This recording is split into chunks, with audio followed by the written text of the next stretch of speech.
Bismillahirrahmanirrahim. Alhamdulillahirabbil alamin.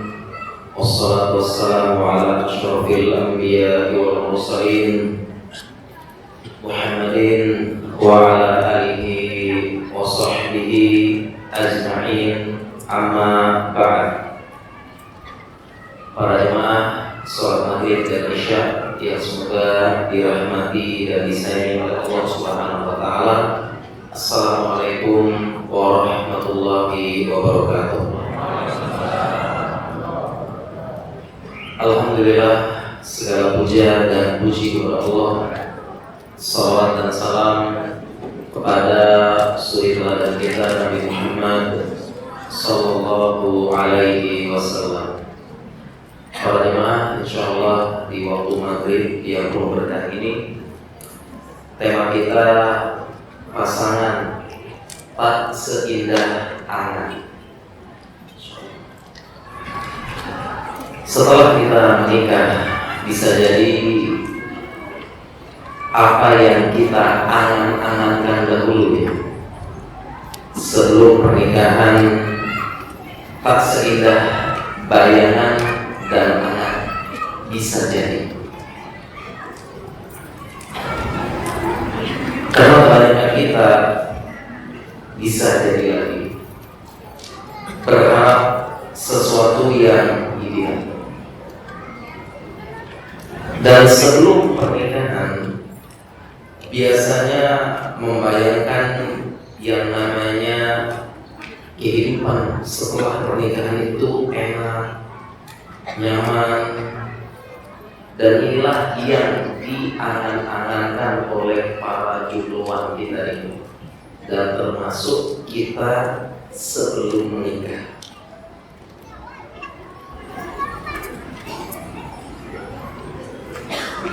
Dan kita membayangkan semuanya tujuan pernikahan.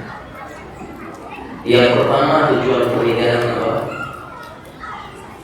Mendapatkan sakinah, ketenangan, ketentraman.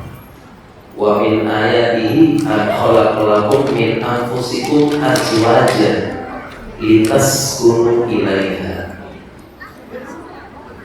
Ini ayat yang biasa ditulis dalam undangan pernikahan. Di antara tanda-tanda kebesaran Allah diciptakan berpasang-pasangan, tujuannya apa?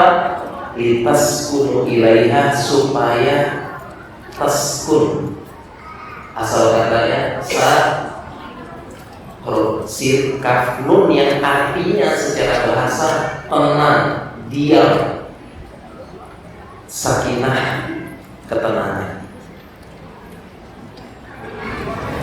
Dan itu salah satu yang kita bayangkan, terdapat ketenangan, ketentraman. Kenapa? Karena selama sebelum menikah yang ada itu kegelisahan, kegalauan, ketidaktentraman. Memang gak nyaman.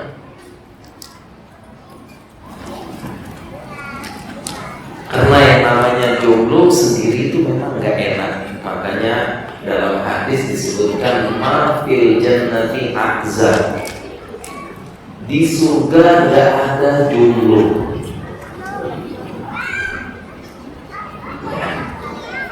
Bukan artinya kalau mati jomblo gak masuk surga, tapi di surga itu semua dipasangkan. Semuanya ada pasangannya. Yang cerai nanti dinikahkan lagi, yang mati kemudian mohon maaf belum nikah nanti dinikahkan oleh Allah. Semua dipasang-pasangkan, menunjukkan bahwasanya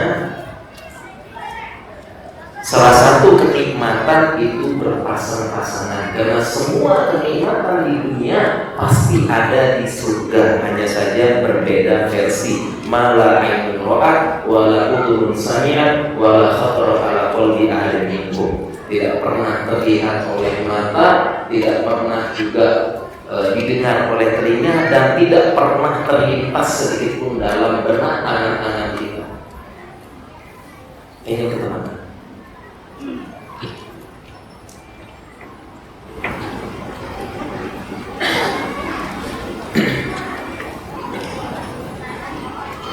juga kenapa membayang-bayangkan ya angan-angan? Karena memang begitulah orang ketika di awal-awal jatuh cinta, obatnya adalah menikah.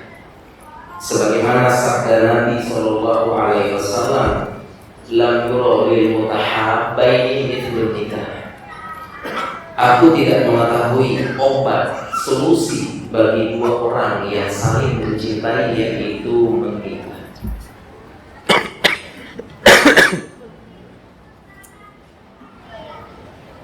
Sehingga anak-anak bayangan sebelum nikah itu tinggi sekali, terlebih di zaman sekarang. Kita hidup di zaman sosial media, ada konten. Saya tanya ya maaf, mulai banyak tidak konten yang menampakkan romantisme suami istri. Banyak tidak coba konten-konten suami istri mesra. Saya pernah nonton ya, ada iklan penampilan kayak bapak-bapak ini, akhwat juga cadangan main bola bareng, di videoin tuh. Kemudian fitness bareng. Ini kan kalau jomblo yang lihat kejam-kejam, ya, fitness bareng gitu. Kalau kalian jomblo cuma ngangkat alat beban, saya angkat istri, kejam-kejam jomblo maksudnya. Ya. Konten-konten mesra menunjukkan romantisme, rumah tangga yang ideal, sosok suami ideal, udah kaya, soleh, udah kaya, soleh, hafiz, imam masjid, bisnismen, sayang istri, lembut, tidak mudah memarah. Ya, ibaratnya suami kan sama plus rekening kan. Itu tampil di sosial media, ditampilkan sosok istri yang ideal, Masya Allah, udah cantik, putih, tinggi, semampai, lembut, halus, penyayang, subur, ya, berbakti pada suami, manut, ya, kemudian juga hafizun. Itu tampilkan sosok. Jadi di zaman sekarang juga tampil, sehingga menambah angan-angan kita, baik yang sebelum menikah maupun yang sudah menikah. Yang sebelum menikah, Masya Allah, ini sosok ideal, begini rumah tangga saya dulu, besok anak-anak. Demikian juga yang sudah menikah sama sosok suami ideal, kompas linknya kirim ke suami. Sosok suami ideal, kompas link Instagramnya kirim ke suami. Yang penyayang, perhatian sama anak, memahami perasaan istrinya, lembut dan sebagainya, kirim semua ke suaminya. Suaminya cuma lihat aja kok, nggak dibaca.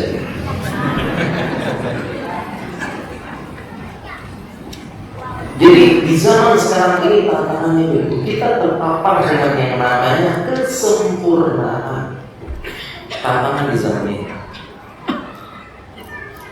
terpapar secara sadar tidak sadar, kita terpapar dengan yang namanya kesempurnaan, sosok sempurna tampil semua di sosial media, padahal dunia maya tidak seindah dunia nyata.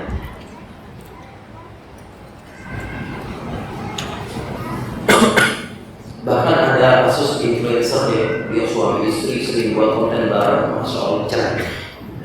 Jadi angan-angan pemuda di saat itu semua pengen rumah tangga seperti dia, cerah. konten kreator.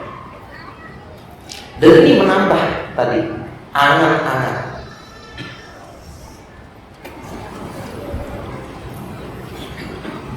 Terpapar dengan sempurna di zaman ini.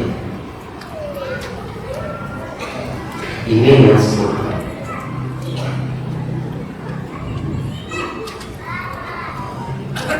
Sehingga muncullah tadi angan-angan dan semakin menguatkan pasanganku tak seindah angan dan bayangan.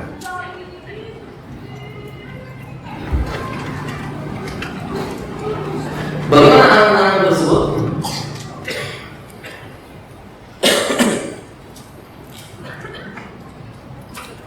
Pengantin laki-laki atau suami yang dia bayangkan istri cantik terus, harum terus, dan letak di rumah terus. Ini yang dibayangkan.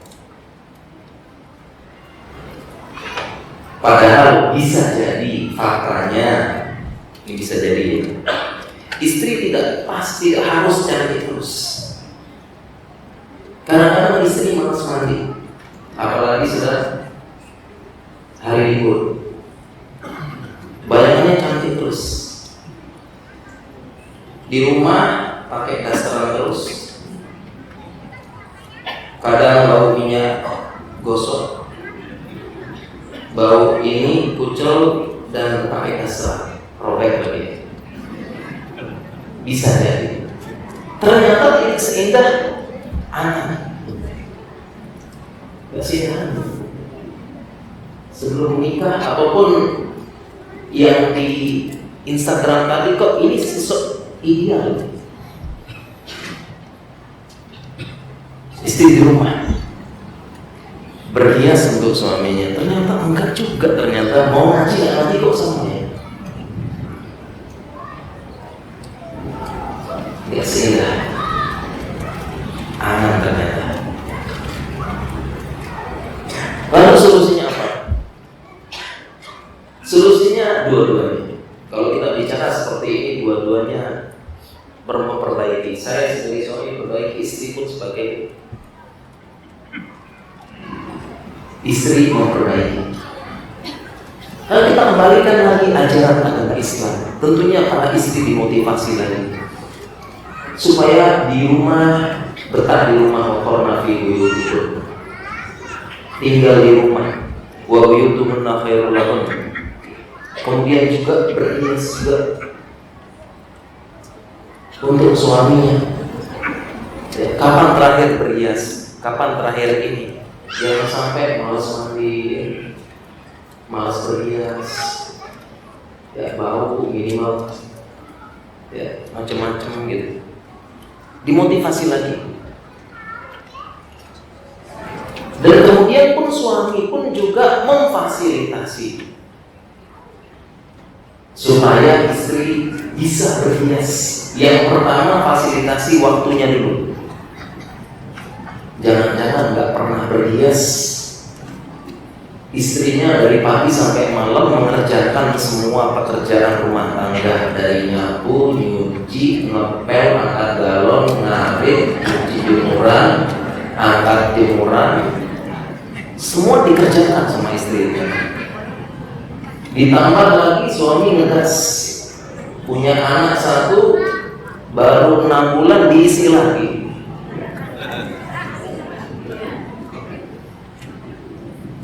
Sehingga jadilah punya anak kecil-kecil dengan jarak mepet-mepet. Setelah itu suaminya udah pergi gelap, pulang gelap. Makanya ini yang menyebabkan masa depan gelap. Jadi suami juga fasilitasi. Jangan-jangan nggak pernah mandi, nggak pernah ini, karena sibuk dan capek.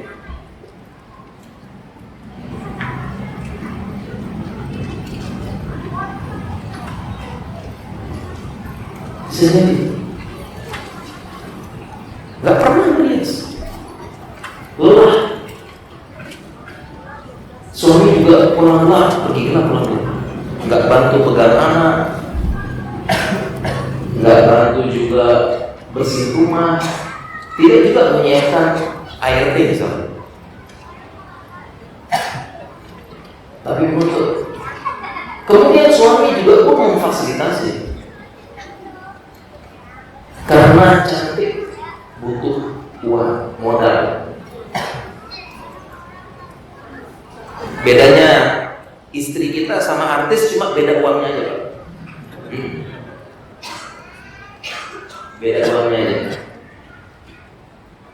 Jangankan istri kita, laki-laki terbang ke Thailand pulang-pulang cantik.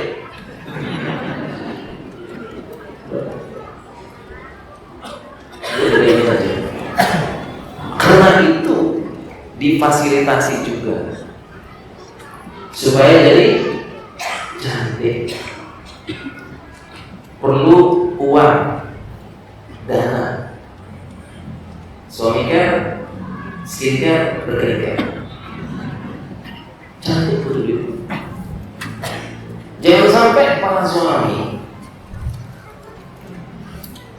ya menuntut istrinya cantik, tapi ketika tahu harga make up, lipstick, serta gamis yang super mahal, suaminya mengatakan, "Dek, aku cinta kamu apa adanya."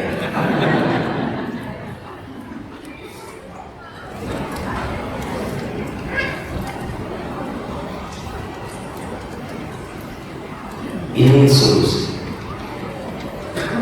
dari bayangan yang tak seindah angan-angan.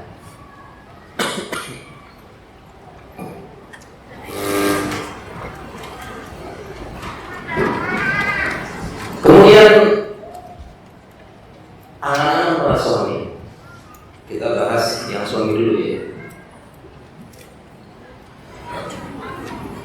Angan-angan para suami atau sebelum nikah, angan-angannya adalah istri selalu manja, anggun, bertutur kata lembut, sopan sama suami, penuh adab, manja, layaknya anak kucing yang sedang bermain di pintalan renang. Itu angan-angan. Ingin dapat yang lembut, lembut ke atas. Bagaikan putri malu disentuh, abang bisa aja. Kan itu bayang-bayangnya.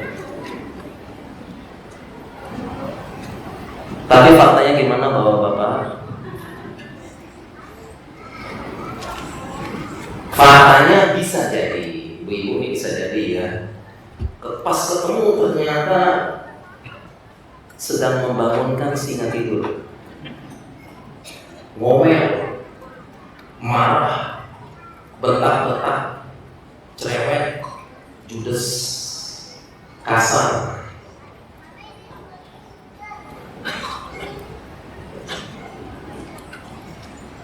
Dikasih tahu ngeyel.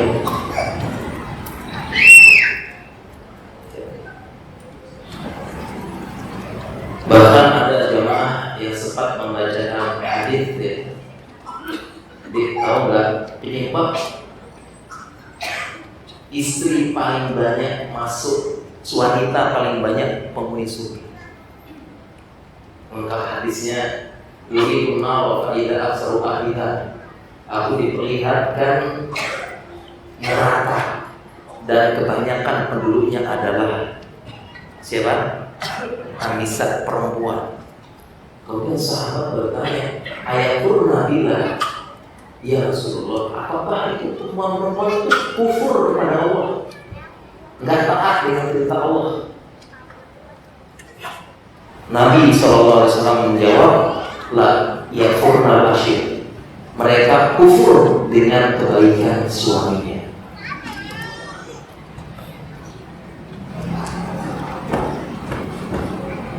Salah satu penyebab kebanyakan wanita masuk neraka kufur dengan kebaikan suami. Lupa, sekali salah dikit habis, seolah-olah tidak punya kebaikan sama sekali. Lau ahsanta ila ihdahunna adar, Kalau kalian berbuat baik kepada istri sepanjang tahun, thumma ra'at minka syai', kemudian istri melihat kesalahan syai' sedikit aja, qalat, maka dia akan komentar, ma ra'aitu minka khairan qat, saya tidak pernah melihat kebaikan kepada kamu sama sekali, dari kamu sama sekali. Abang gak pernah cinta saya, abang gak pernah baik sama saya, abang gak pernah mengerti perasaan saya, abang itu sekali. Ini hadisnya, hadis sahih Nabi yang menceritakan, yang membaca, yang mengabarkan. Ya. Bahkan ketika hadis ini pun disampaikan, ini mohon maaf, sebagian ini pun juga sama. Iya sih benar begitu Ustaz, memang benar sih, tapi tapi ada tapinya lagi. Suami saya sih yang begini-begini gitu. Sehingga dua-duanya semuanya. Dan hadis-hadis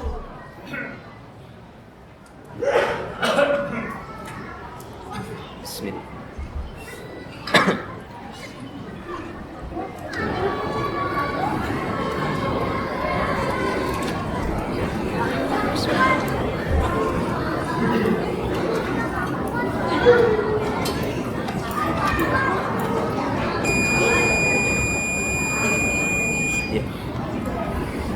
Bismillah.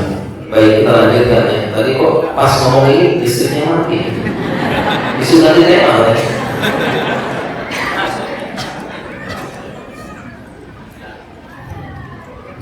Insya Allah. Seperti itu. Masing-masing ada jatahnya. Untuk istri jatahnya ini. Sehingga untuk istri di zaman sekarang, kalau mendapati suami sholat 5 waktu, suaminya bekerja, suaminya bisa memenuhi kebutuhan sehari-hari, suaminya tidak mengantarkan keluarga, suaminya bertanggung jawab, suaminya tidak merokok, tidak mabuk, tidak selingkuh, meskipun nggak kaya, nggak ganteng, tidak bisa memberikan, tidak, suami juga, nah kebanyakan suami juga ini bisunya itu bukan pujangga, suaminya tidak pandai merangkai kata, tidak bisa mengatakan sehari I love you. Dia coba lihat bulan itu, ini apa? Di depannya ada bunga, tapi bunganya lain. Kenapa? Karena malu tidak dicari hati. Tidak semua suami bisa kayak gitu.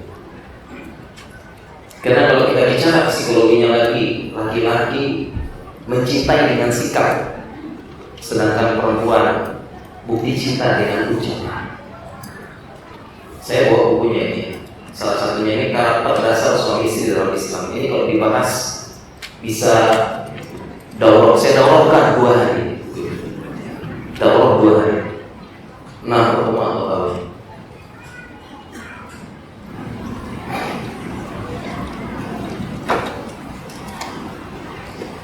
Jadi kalau sudah suami seperti itu, udah syukur. Karena sekarang Masya Allah, betapa banyak keluhan suaminya, selingkuh pun sekarang curhatnya, kalau nggak selingkuh laki-laki, selingkuh dengan perempuan, selingkuh dengan laki-laki yang sekarang curhatnya banyak. Suami saya selingkuh sama laki-laki, banyak juga curhat. Suaminya merokok berat, ada yang curhat, suami saya penghasilan sebulan 2 juta, 3 juta, tapi rokoknya sudah sejual 2 juta sebulan, sehingga dia cari kerja untuk dirinya sendiri. Selebihnya saya lah yang bekerja membanting tulang rusuk plus tulang punggung, buat kue di warung, buka lapak online dan sebagainya. Terbanyak suami nggak paham agama, nggak ngajarin sholat, nggak ngajarin ini, nggak ke masjid. Betapa banyak suami kasar, nggak peduli. Sehingga kalau sudah seperti syukur. Itu yang dimaksud Nabi SAW. Syukur. Dan ini yang paling berat bagi para istri. Makanya ada hadis yang berbunyi idza shalatil mar'atu khamsaha wa shamat syahraha wa hafizat farjaha wa ata'at ba'laha qila laha udkhuli min ayyi abwabil jannati syi'ti. Kalau perempuan sholat lima waktu, puasa Ramadan, menjaga kehormatan, sholat lima waktu. Nabi SAW tidak sebutkan sholat duha, sholat malam. Puasa Ramadan, Nabi SAW tidak sebutkan puasa Senin Kamis, puasa Asyura, puasa Arafah, Asyura. Menjaga kehormatan, cukup menjaga kehormatan. Ya. Tidak selingkuh, tidak bersih, tapi sekarang juga ini sulit ya, karena banyak CLBK, cinta lama buatan keluarga, karena pakai sosial media, ada grup alumni, grup apa ini, alumni SD, alumni SMP, dan setiap itu ada mantan. Kita nggak bisa menjaga, baru taat pada suami, banyak syukuri kebaikan suami, kalau salah jangan dihabisin, ya, habis semuanya. Masuk surga dari pintu mana saja.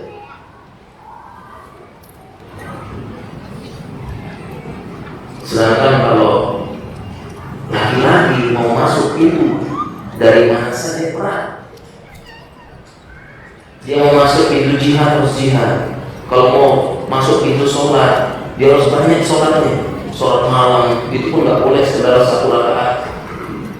Sekian rakaat harus banyak puasa sowan. Koya, dia banyak puasa dan sebagainya. Perempuan.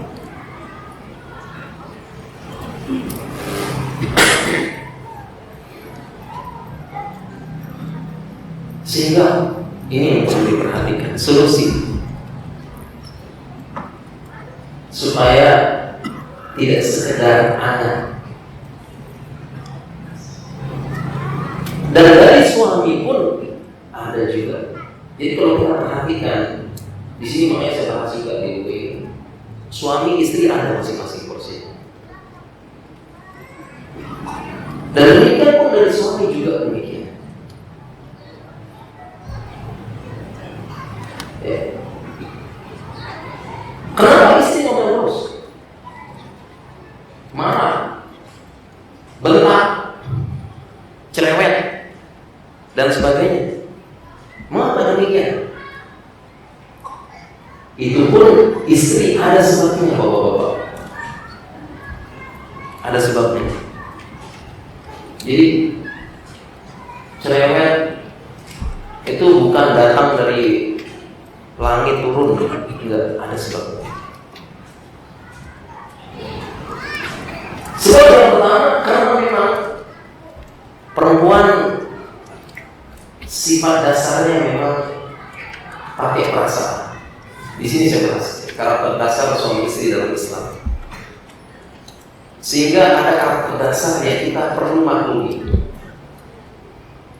Tidak bisa diubah secara total.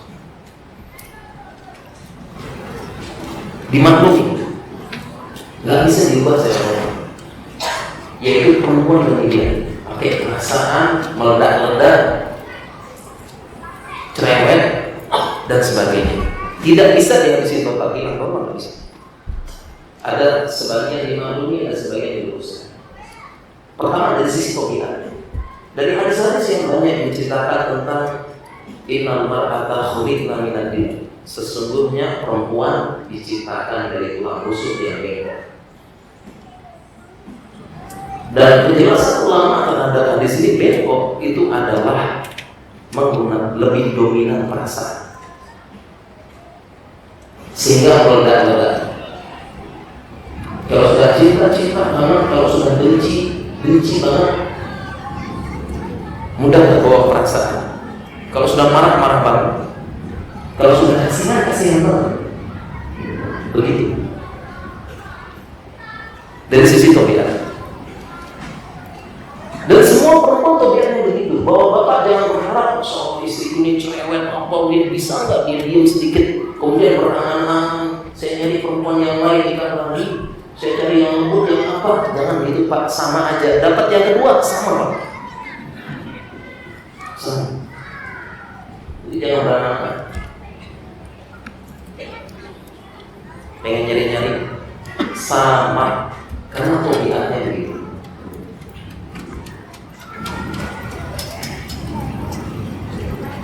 Tobiat yang tidak bisa diubah. Ya. Makanya lanjutannya istamtak kaliha wa fiha wajib.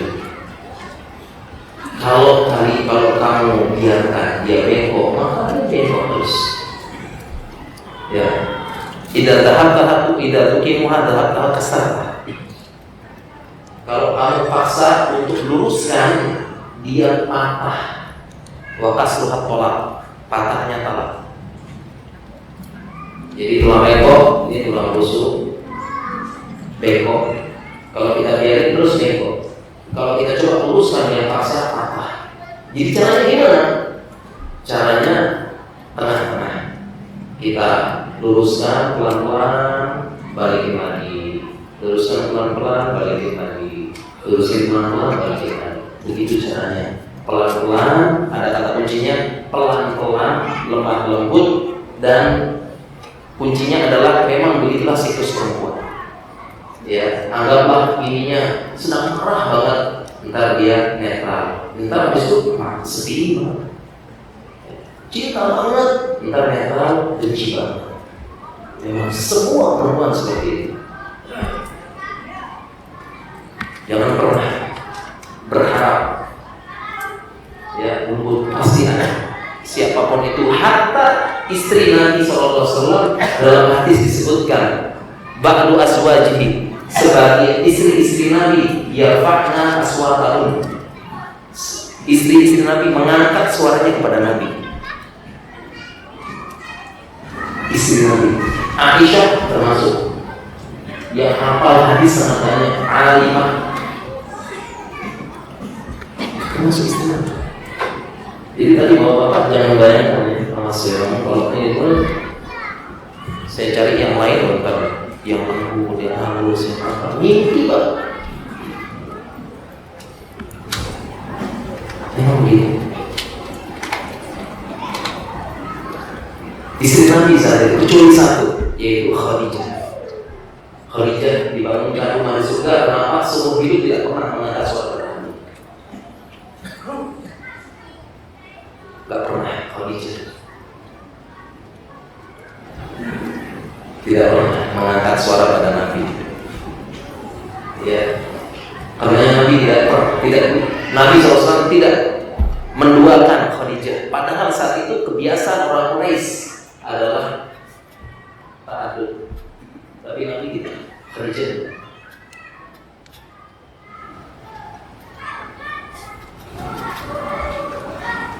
Jadi supaya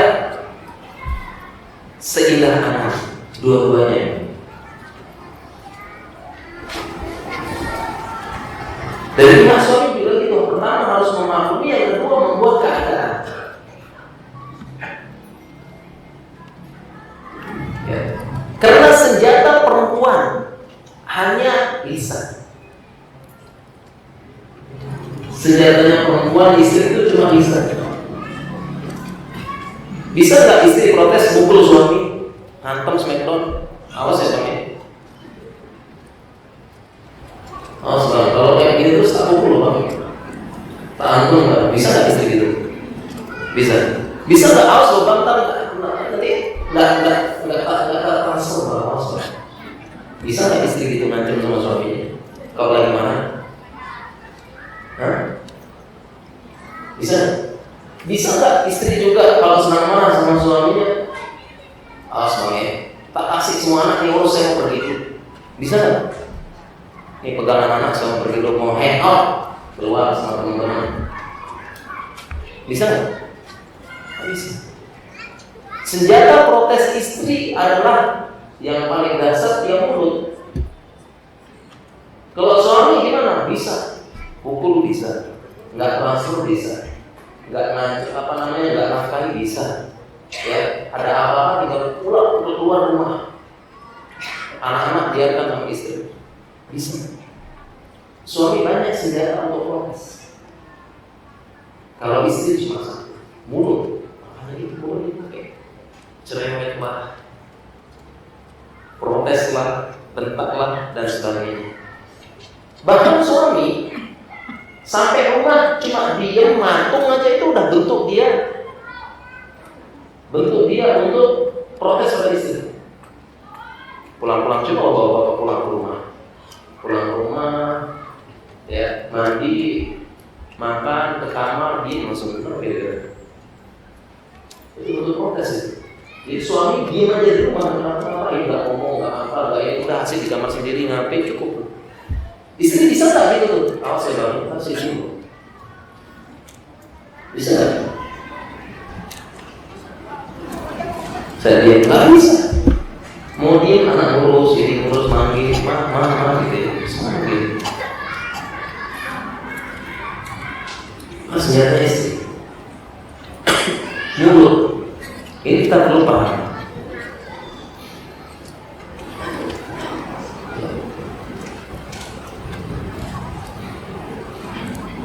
Nah, oleh karena itu suami pun juga selain memaklumi hal ini, juga perlu menciptakan suasana supaya istri juga tidak seperti itu, cerewet, kasar, bentak-bentak dan sebagainya. Bisa jadi karena kelelahan di rumah.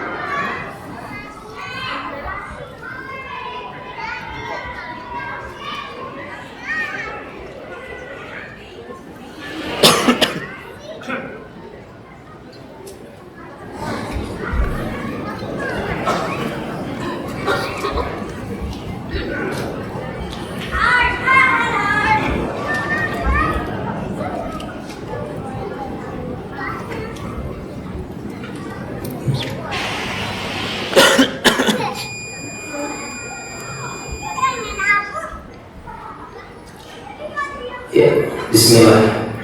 Udah 2 kali peringatan. Ini disuruh loncatin ke ibu-ibu langsung. Udah peringatan 2 kali. Ya. Di sini saya juga sebenarnya ini ringkasan dari buku ini ya. Jadi di sini ada memahami karakter dasar. Ya. Ada suami, ada istri. Ini lagi bahas suami dulu ya. Tapi disuruh loncat katanya. Ya, udah diingetin loncat. Nggak apa-apa kita lanjut dulu ya. Jadi berusaha membuat bagaimana supaya istri tidak keluar. Karena sebabnya seperti itu, kelelahan dan capek.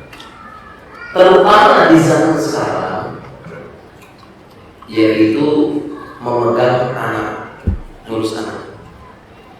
Karena di zaman sekarang ya kalau nyuci ada mesin cuci, ada laundry, kalau masak ada Gojek, ada pesen makanan beku, ya apalagi yang disediakan ART. Ya. Sehingga salah satu caranya supaya istri yang bikin mereka itu tuh capek lelah, terutama anak, begadang malam, menyusui, bangun dari popok, paginya udah begini.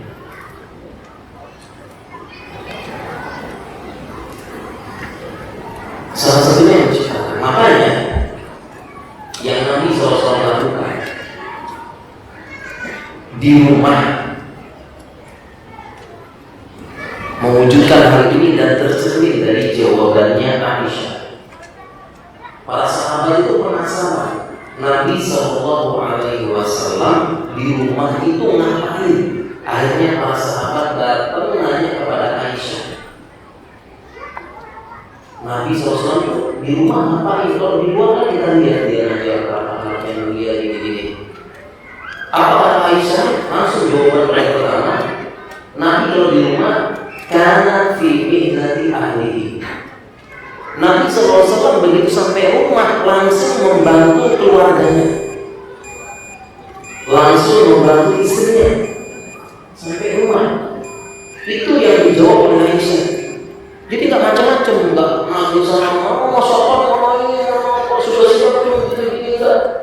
Nabi kan memilih Nabi Ali, dia bantu keluarganya, bantu istrinya, sampai dia menjadi sendiri, sampai dia isi dan sebagainya. Kita lanjutkan sedikit ini. Oleh karena itu, kita supaya istri ini dalam rangka mengurangi memori, marah-marah, ngambek, kalian senjata juga bisa. Maka sampai umat dia, apa yang bisa kita bantu dari istri?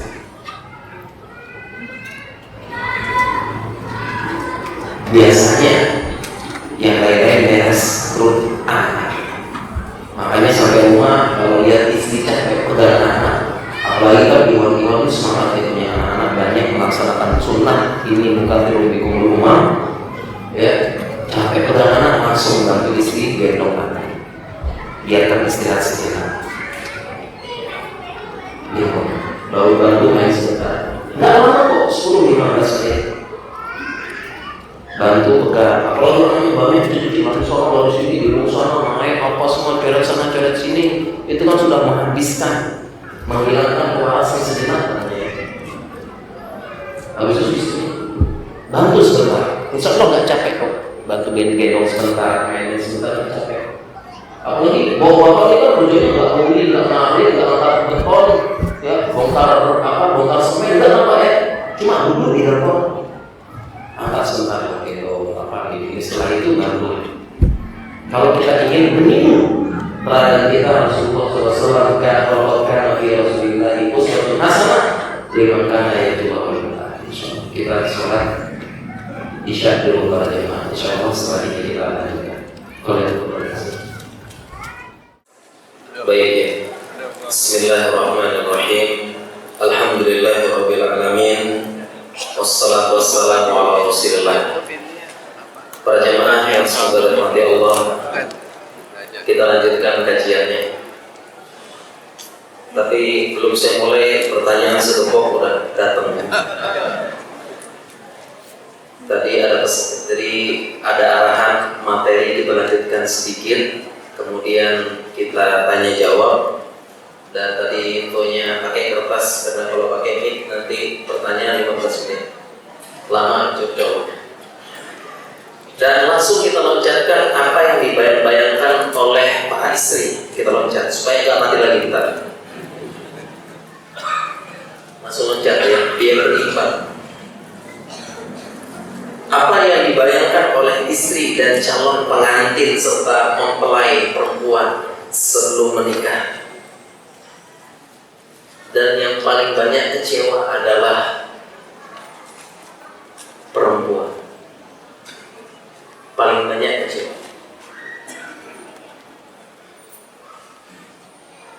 Yang dibayangkan suami yang romantis, selalu membawakan bunga. Suami yang setiap pulang selalu bawa hadiah kecil berupa kresek berisi makanan, mulai dari bakso, mie ayam, pempek, cilok, dan sebagainya. Suami yang setiap hari mencium kening dan membisikkan kata-kata sayang setiap hari, dimulai dari bangun tidur sampai memejamkan mata. Suami yang sering mentransfer uang belanja. Suami yang setiap akhir pekan ajak jalan-jalan di tempat yang indah serta romantis. Ini angan-angan. Tapi bisa jadi faktanya suami gak romantis.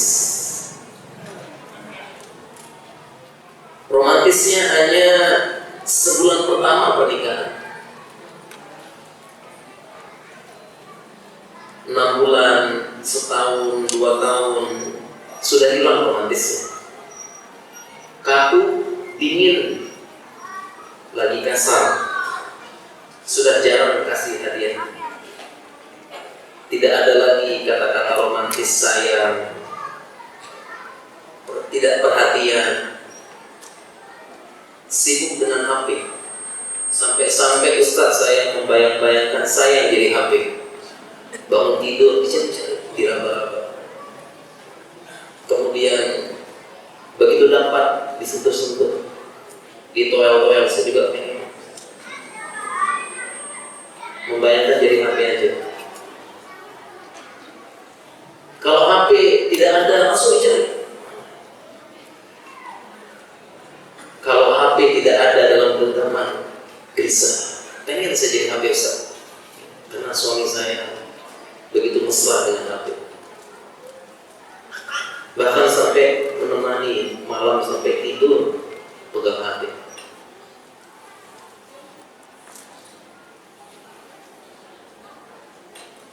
Sudah cuek. Sampai rumah tidak salam, tidak sapa, makan, sarungan, buka HP, di teras, ngopi, ngerokok sendiri. Cuek. Sampai-sampai istri nanya, "Bang, dulu awal-awal nikah kita kok romantis banget ya? Kemana-mana jalan-jalan, belanja di mall, tempat wisata. Sekarang kok sudah gak pernah lagi ya?" Maka suaminya menjawab, "Dik, pernah dengar gak ungkapan kalau jodoh itu gak kemana?" Nah, kita kan sudah jodoh hati, ya udah gak mana.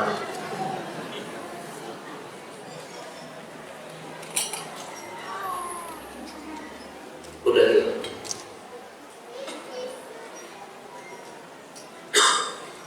Ini anak-anak udah gak ada lagi.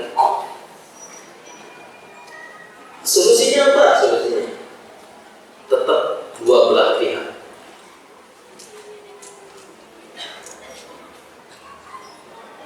Sang suami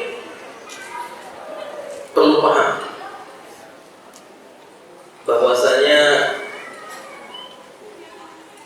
pembuktian cinta kepada istri itu dengan ucapan,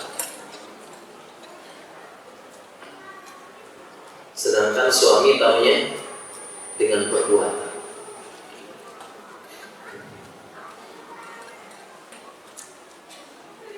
Bahkan kadang-kadang perempuan itu dengan ucapan yang banyak yang romantis menang ucapan daripada perbuatan.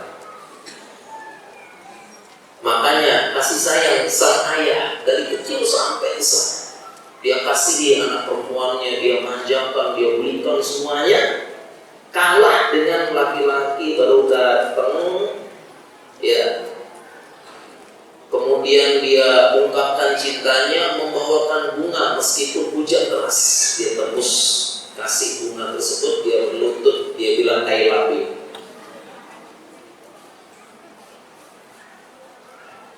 Kau bidadariku, engkau kasihku, betapa indah dan sebagainya. Ini kalah cinta kasih bapaknya dulu. Gak ingat deh. Ketika bapaknya bilang jangan nikah sama itu, saya tahu dia itu begini, saya sudah lepak. Perempuan gitu. Ini perlu dipahami laki-laki. Jadi bapak-bapak sekalian termasuk saya ya, kalau memang kita bukan pujangga, belajar sedikit, belajar dikit. Jangan kaku dingin es seperti batu. Sebagian bapak-bapak kadang-kadang memang ya, kasih uang, kasih ini, kasih apa, diem, menang wae. Bisu, kurang sama istri, kurang, gak cukup. Dia itu harus ada kata-kata ya. Kuncinya di permainan kata-kata. Jadi harus ada dikit lah. Gombal gitu kayak apa gitu, belajar, memang harus belajar. Istri perempuan gak cukup dengan perbuatan, harus kata-kata. Benar.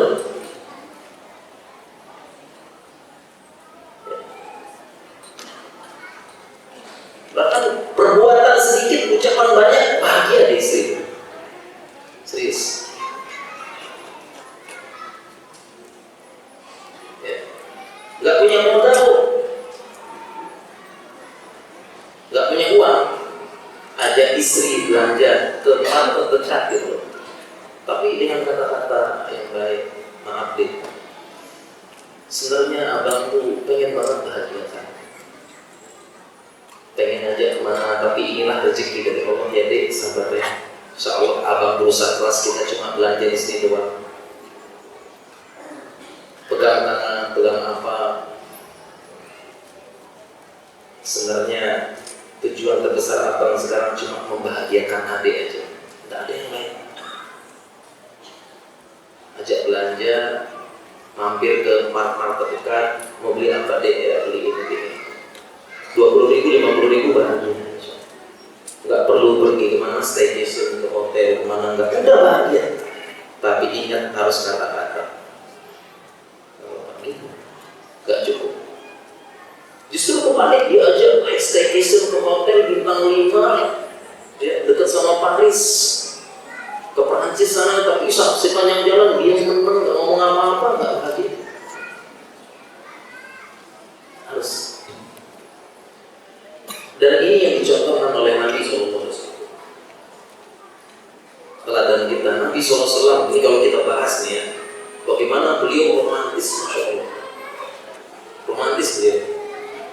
Dan bukan hanya itu, beliau keluarkan kata-kata yang bikin meleleh istrinya. Meleleh. Karena kalau kita syarah, ungkapannya itu bikin meleleh perempuan. Kata-kata dan sebagainya.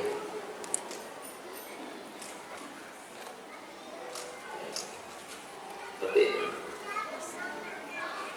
Kita belajar, ya, jangan kaku banget ya. Belajarlah ungkapan kata-kata, ungkapan kasih sayang. Belajar Pak, jangan bisu banget ya, Insya Allah. Sekarang banyak tutorial, tinggal klik di Google, klik di mana, di banyak. Nabi SAW subhanallah. Kata-kata ungkapan. Contoh misalnya, contoh ya gimana romantisnya beliau ya. Dan juga satu lagi nih, jangan beralasan loh, Ustaz, kita ini sudah jelita, jelang 50 tahun. Masa masih romantis-romantisan?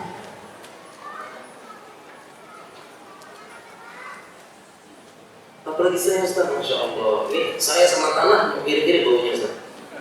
Masa masih romantis? Ya. Udah gak jangan. Baru juga istri megang, berpegang tangan. Coba nih, ingat mati deh.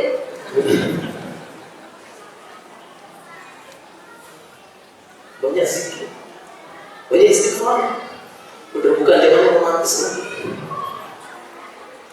Bukan begitu. Kenapa? Karena Nabi SAW itu romantis sama istrinya itu beliau umurnya 50 sekian tahun.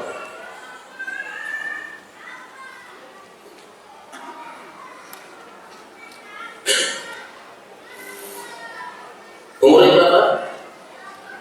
50 sekian tahun umurnya beliau lakukan pada istrinya.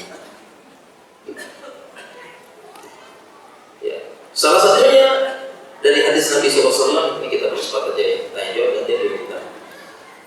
Saya bacakan ringkas saja. Jadi intinya pernah Nabi SAW gitu ya. Aisyah minum gitu. Ini kalau Aisyah cerita ya. Jadi kalau mereka makan minum satu nampak. Dulu saya sama istri selalu satu nampak, tapi setelah anak-anak banyak nggak bisa. Udah berusaha nampaknya besar kayak anak 5 gitu. Aisyah ya udahlah. Insya Allah ada saatnya nanti. Satu kelas bareng-bareng. Kemudian Kemudian Aisyah minum. Kemudian pas gilirannya Nabi SAW, kemudian dia mencari bekas bibirnya Aisyah mana, kemudian dia minum. Dia putar-putar, sengaja putar-putar sama Nabi, kamu tadi minum bagian mana? Oh bagian sini, oke saya ini. Itu beliau lakukan umur 50 sekian tahun. Contoh, meleleh nggak jadinya itu? Ya, itu contoh Nabi SAW. Sengaja beliau putar-putar senjata Aisyah. Tadi minum di mana? Oh di sini. Oke, kalau dulu saya minum di sini juga. Banyak kalau kita ceritakan hadisnya. Dan kemudian bagi istri ya perlu dipahami memang begitu laki-laki. Laki-laki itu membuktikan cinta dengan perbuatan. Ya, jadi memang kalau laki-lakinya itu bisu ya udahlah maklumin ya. Bisu nggak usah deh. Ngomong kayak api aja nggak bisa. Karena tinggal ngelap doang. Ya. Ya. Itu dimaklumi karena nggak semua laki-laki bisa seperti itu ya. Belajar. Jadi tadi ingat ya, suami nggak rajin sholat di masjid lima waktu, akidahnya benar, ngaji, bertanggung jawab, ya tidak kasar sama anak istri, kemudian juga tidak merokok, tidak selingkuh, tidak mabok. Itu langka di zaman sekarang, syukuri dong. Gak usah berharap yang sampai muluk-muluk dan sebagainya.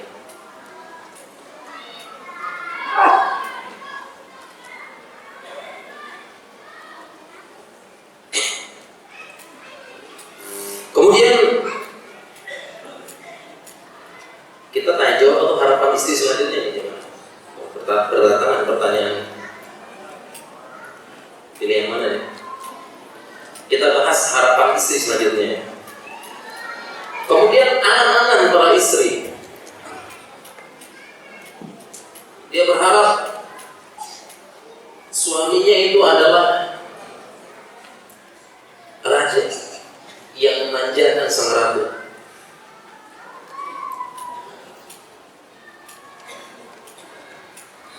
Suami yang bertanggung jawab, peduli dengan anak-anak, dan suami yang bisa dibanggakan dan dicintakan.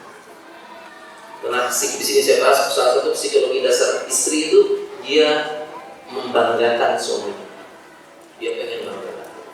Dan ini berdasarkan hadis cerita kisah dari yang diriwayatkan oleh Aisyah ya. Jadi ada 10 wanita itu menceritakan tentang suaminya. Dia banggakan. Jadi kemana-mana dia bisa banggakan suaminya. Tanggung jawab. Angan-angannya begitu ya. Bisalah dia bisnismen yang sukses. Itu pengen. Bisalah memberikan rumah, menjadikan aku ratu. Tapi bisa jadi faktanya suami nggak tanggung jawab, malas kerja, istri tulang rusuk sekaligus tulang punggung. Kemudian ketika suaminya dibilang bang kerja bang, ya Allah namanya istri itu pernah adil. Berlindung di balik kata-kata qanaah padahal malas kerja. Dulu membayangkan sebagai raja. Tentunya sebelum raja kan pangeran dulu. Yang diangan-angankan adalah pangeran yang menghina. Pangeran berjanggut tipis menjemput dengan kuda putih bersayap menghamparkan karpet merah menuju istana yang indah.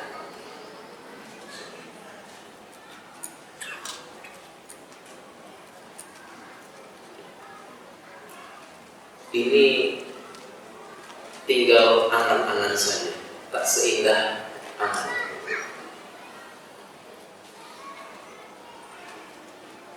Solusinya, ya cepat ya, tinggal 15 menit lagi. Solusinya laki-laki jelas harus kerja. Harga diri laki-laki bekerja, nggak boleh. Ya, harus kerja. Yang bikin gak ada kerjaan cuma gengsi aja, sama pengen dapat cepat, pengen instan sama gengsi. Itu yang menyebabkan seseorang laki-laki gak mau kerja. Sebenarnya kalau kerja banyak kerja, laki-laki harus kerja, harga dirinya bekerja, solusinya. Dan ini dimaksud dengan hadis tawakal itu, law annakum tatawakkaluna haqqa tawakkuli wa razaqakum kama yarzuqut tayr taqul himasan wa taruhu bitana. Kalau kalian bertawakal sebagaimana tawakalnya burung, Allah akan beri rezeki sebagaimana rezekinya burung. Burung pergi perutnya kosong dan tidak tahu di mana. Dia tidak tahu di mana tempat biji-bijian, masih ada apa enggak, kemarin sudah habis atau belum, di mana tempat makanan yang banyak, di mana ini, dia nggak tahu. Kalaupun tahu, mungkin bisa jadi udah hilang habis dimakan burung yang lain. Tapi aku itu balik-balik udah kenyang. Semua burung begitu, semua burung.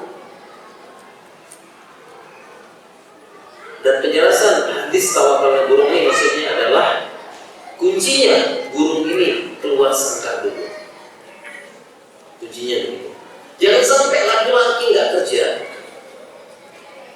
kemudian dengan duduk di teras lihat merokok, pegang HP, ngopi, ngomel-ngomel. Pemerintah ini kemana? Kok tidak menyiapkan lapangan kerja bagi rakyatnya? Kemana pemerintah? Susah cari kerjaan dan sekarang. Cuma di rumah doang ngomong, ngeluh di rumah, nggak keluar. 6 bulan 1 tahun, kerjanya apa? Nggak ada. Lagi nunggu bekerja. Padahal enggak. Dan prinsip burung satu lagi, dia makan dari hasil udara sendiri, dari hasil usaha sendiri. Dia makan. Suami begitu. Jadi terserah dia kerja apapun, yang penting hari itu dia makan dari usaha sendiri. Dia apa kayak dia begini, makanya kemarin ada berita apa istilahnya, dia buka pekerjaan disuruh apa aja gitu katanya. Jadi ada bisnis, jadi dia disuruh menerima, disuruh apa aja, bajunya itu disuruh apa aja. Jadi dia pokoknya menerima kerja apapun. Salah satu kuncinya dia bilang persis, yang bikin orang nganggur itu cuma gengsi sama pengen dapat hasilnya cepat. Sekarang dia punya 50 pegawai, bagus. Ya. Tawakal burung. Jadi dan ini masuk dalam pelajaran tauhid, sehingga apabila rakyat Indonesia paham tauhid, nggak ada pengangguran. Banyak ternak lele, tanam ini apa dan sebagainya, semua bisa. Cuma nggak mau aja, nggak mau berubah. Seperti itu. Jadi bagi laki-laki itu lebih baik dia kerja kemana, nyuci piring apa dan sebagainya, gini-gini, dia makan dengan sendiri daripada dia makan dari hasil kerjanya istri atau numpang ke rumah mertua. Laki-laki gitu. Ini prinsip tawakal dan tawakal. Harus kerja laki-laki. Dan entah kenapa, pokoknya yang curhat ini. Ya, laki-laki malas kerja, bahkan beberapa yang suami saya udah ngaji nggak usah, sudah datang gini dan sebagainya. Ya. Disuruh kerja malas, disuruh gajian nomor 1. Ya. Jangan sampai. Ya, saya mau bilang yang curhat ini sedikit oknum-oknum, tapi kok oknum banyak gitu ya. Curhat tuh. Ustaz, suami saya kalau pergi kajian ngejos, disuruh kerja nggak mau. Diingatin kerja, pernah aktif.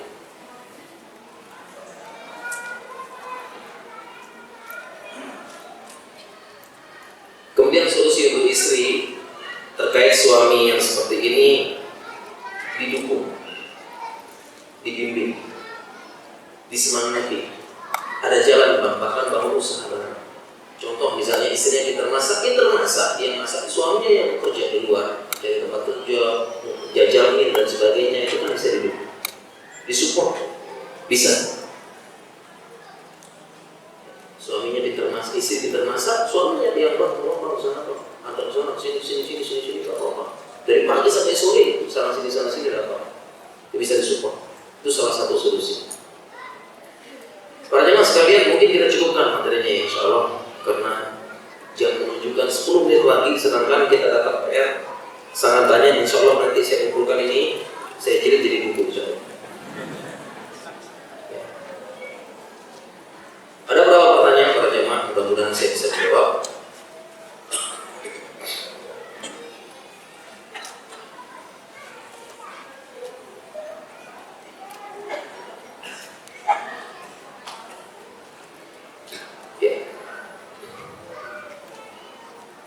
Bagaimana kalau suami tidak memberikan nafkah batin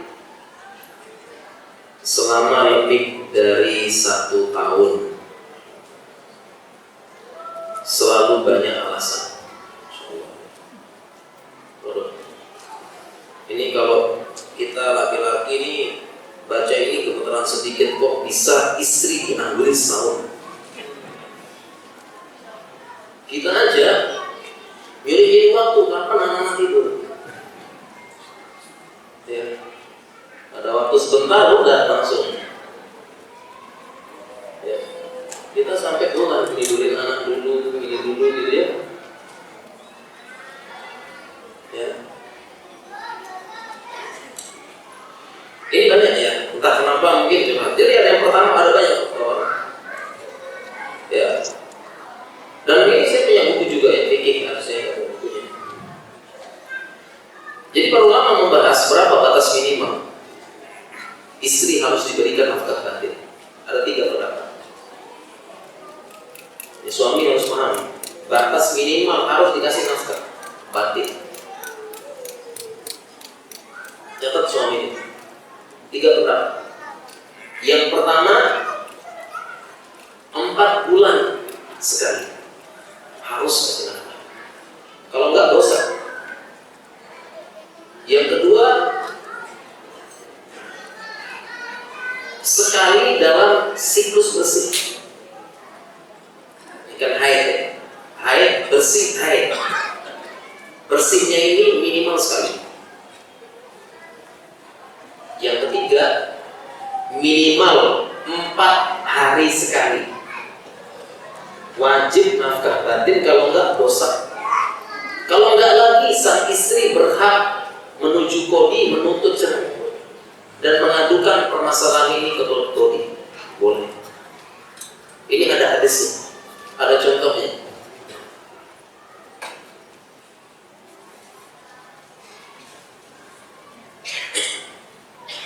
Kalau kita bicara fikih, dalil yang mengatakan 4 bulan sekali, dalilnya adalah apa yang ditetapkan oleh Umar. Jadi ringkasnya, di zaman Umar ditaklukkan berbagai macam, di Futuhat dibuka berbagai macam daerah, Persia, Romawi, Yaman, di Mesir diutus berbagai macam pasukan-pasukan. Mereka berjihad dalam jangka waktu yang lama. Dan akhirnya ada kasus di mana seorang perempuan merindukan suaminya, membuat syair didengar oleh Umar. Akhirnya Umar datang kepada anaknya Hafsah, berapa lama perempuan gak tahan. Pertama Hafsah malu-malu menjawab. Kemudian Umar menegur, innallaha la yastahi minal haq. Katakan terus terang, sesungguhnya Allah tidak malu apabila mengatakan suatu hal yang hak. Kemudian akhirnya Hafsah mengatakan arba'atu asyhur, 4 bulan. Setelah itu Umar menulis surat kepada semua jenderal pasukan, semua pasukan yang sudah meninggalkan istrinya selama 4 bulan segera balik kembali menuju istrinya, kasih nafkah. Kemudian ulama yang mengatakan minimal sebulan sekali, minimal 1 kali dalam waktu bersih. Haid, bersih haid, berarti bersih ini minimal sekali. Berdalil dengan hadis, berdalil dengan firman Allah, fa'tazilun nisa fil mahid. Jauhilah perempuan ketika sedang haid. Kemudian lanjutan ayatnya, fa idza tatahharna fa'tuhunna min haitsu amarakumullah. Kalau dia sudah suci, maka datangilah. Di sini perintah. Al-amru yufidul wujub. Jadi selama bersih minimal sekali. wajib.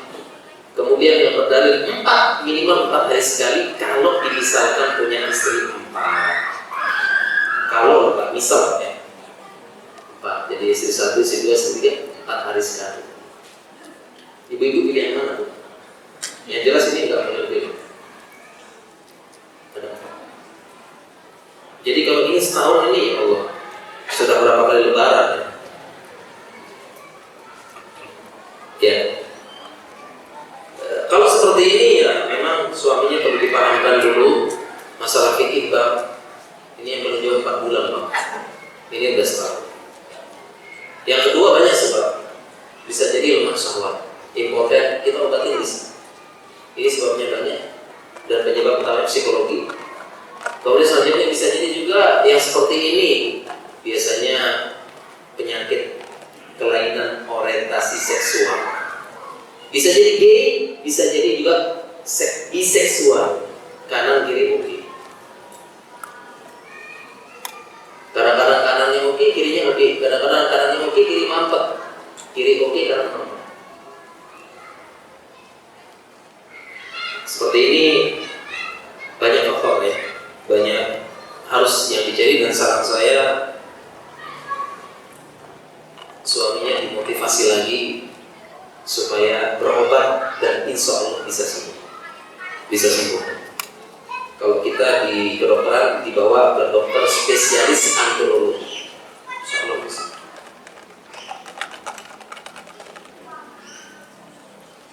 Pertanyaan selanjutnya,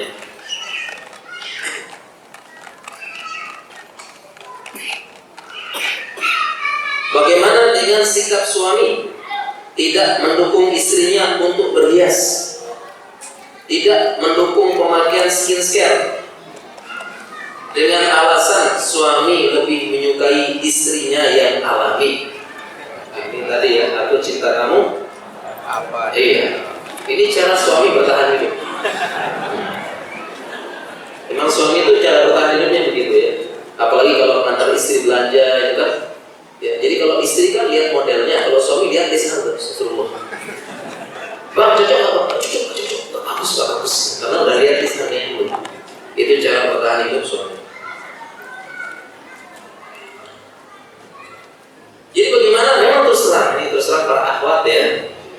Tidak semua laki-laki itu suka dengan memakai make up atau make up yang berlebihan.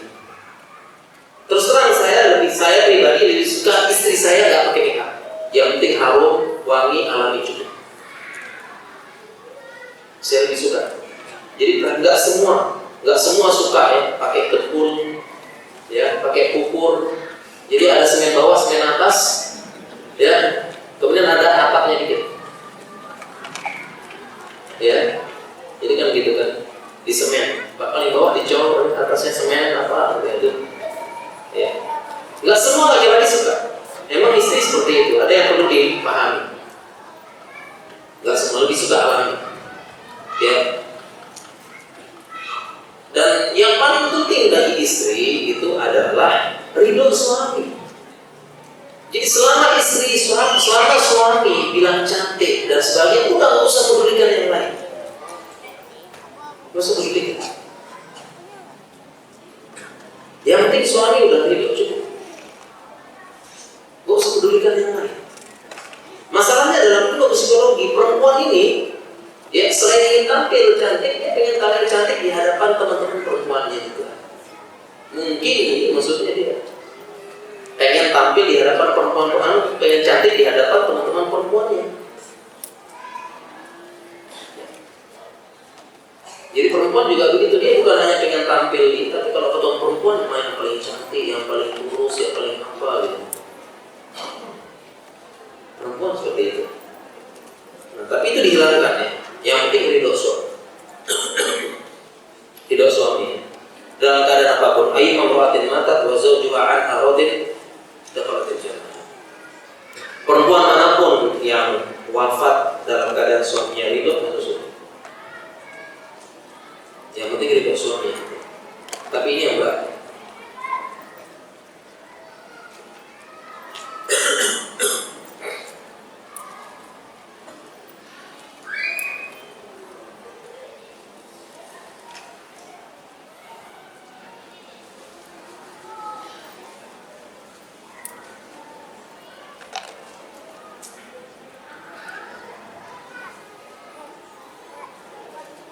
Waduh, ini pertanyaannya kok berat-berat ya. Saya mencatat ini.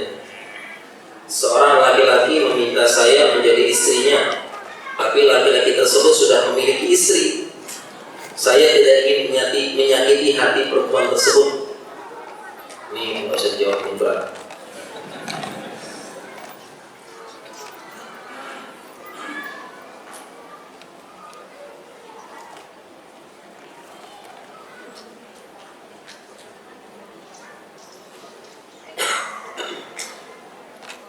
Nah, ini bagus ya. Bolehkah kita membayangkan sambil berharap mendapatkan suami yang tidak temperamental, misalnya karena masih takut menikah karena melihat orang tua? Boleh tidak? Jawabannya boleh saja. Bahkan diperintahkan untuk mencari.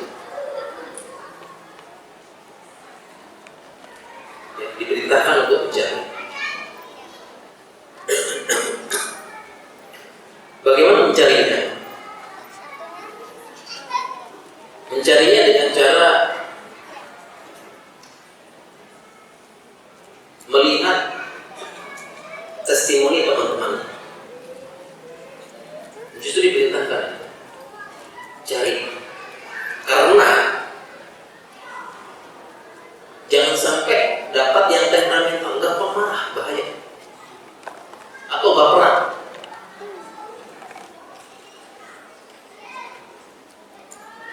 Karena laki-laki itu pemimpin. Kan ayatnya berbunyi ar-rijalu qawwamuna 'alan nisa. Laki-laki adalah pemimpin perempuan. Biasanya bapak-bapak hafalnya sampai gitu biasanya. Padahal ayat ini adalah lanjutannya bima faddalallahu ba'dahum 'ala ba'din wa bima anfaqu min amwalihim. Itu lanjutan ayatnya. Harus lengkap dibaca. Kenapa? Karena bima di situ, huruf ba di situ adalah huruf ba sababiyah, huruf ja. Huruf ja kalau kita belajar bahasa Arab dia punya banyak makna. Huruf min, ya. Ada min tafsiriyah, min tadbiriyah, min yang menunjukkan tempat. Ba di situ ba sababiyah menunjukkan sebab. Sehingga ada, menurut ayat ini, berdasarkan ayat ini ada dua sebab laki-laki jadi pemimpin. Pertama, bima faddalallahu ba'dahum 'ala ba'din wa bima anfaqu min amwalihim. Karena pertama laki-laki menginfakkan, laki-laki kerja, laki-laki menafkahi perempuan, baru jadi pemimpin. Baru yang pertama tadi bima faddalallahu ba'dahum 'ala ba'din, karena laki-laki dilebihkan sebagian daripada perempuan. Dan di sini dilebihkan maksudnya adalah pertama dilebihkan fisiknya, yang kedua dilebihkan logika dan kesabarannya.